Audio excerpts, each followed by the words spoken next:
Permission వచ్చింది కదా, ఆ పర్మిషన్ని నిలబెట్టుకోవాలి. సో అలా చెప్తూ నేను కూడా అందరిలాగే ఫీల్డ్కి బ్యాగ్ తీసుకొని వెళ్ళినాను. ప్రొడక్ట్స్ గురించి చెప్తున్నా. ఇప్పుడు మీరేం చేస్తున్నారో అప్పుడు నేను కూడా అదే చేశాను. సో ఆ సిచ్యువేషన్లో క్రిటికల్ పొజిషన్లో ఉన్న టైంలో అందరూ ఎలా ఎగతాళి చేశారంటే, ఫ్యాన్ కింద కూర్చుంటే 10,000 వస్తున్నాయి 30 రోజులలో, ఇప్పుడే పిల్లలు ఎదుగుతున్నారు, ఇలాంటి సందర్భంలో నువ్వు బ్యాగులు పట్టుకొని ఇల్లు తిరిగితే ఈ సబ్బులు పేస్ట్లు ఎప్పుడు అమ్ముతావు, ఎప్పుడు 10,000 సంపాదిస్తావు అని అన్నారు.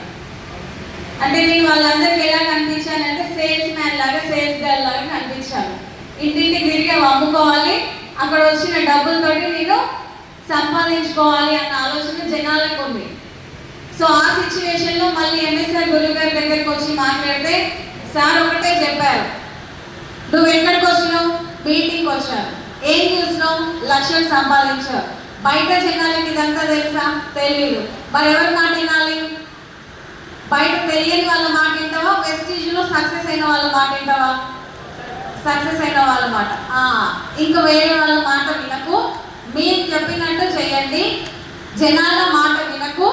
ఇక్కడ వెస్టీజ్ వాళ్ళు ఏదైతే చెప్తున్నారో పాజిటివ్గా అది పట్టుకొని ముందుకెళ్తే ఖచ్చితంగా సక్సెస్ అయితే మీకు మేము తోడు ఉంటామని చెప్పారు.